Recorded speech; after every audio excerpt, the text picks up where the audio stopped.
Just days after threatening one of the toughest trade penalties in recent history, the United States has made a major U-turn. The proposed 500% tariff on countries buying Russian oil has now been cut to a maximum of 100%. For India and China, the world's biggest buyers of Russian crude, this is a significant relief. But why did Washington change its stance? Here's what happened. The original bipartisan Russia sanctions bill, backed by U.S. senators, proposed imposing a massive 500% tariff on imports from countries that continued purchasing Russian oil, gas, and uranium. The aim was simple: to choke Russia's energy revenues and force Moscow to end the war in Ukraine. Since India and China have become Russia's biggest energy customers after Western sanctions, they were directly in the firing line.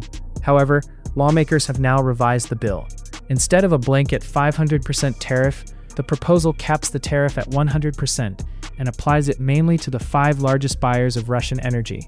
The revised legislation also gives the U.S. president greater flexibility to waive or suspend sanctions if it serves America's national interest.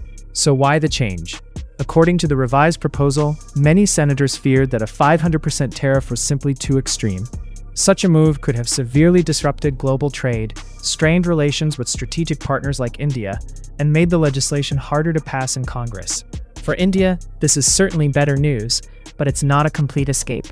India continues to import large volumes of discounted Russian crude because it helps keep domestic fuel costs under control and reduces the country's import bill.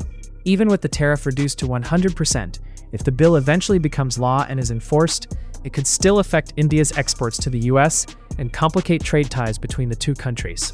It also targets Russian officials, banks, energy companies, LNG projects, and even Russia's so-called shadow tanker fleet used to transport oil despite sanctions. So, while India has received temporary relief, the geopolitical balancing act is far from over. The revised bill still sends a clear message: Washington wants countries to gradually reduce their dependence on Russian energy. If you like this video, then like, share and subscribe to ET Now.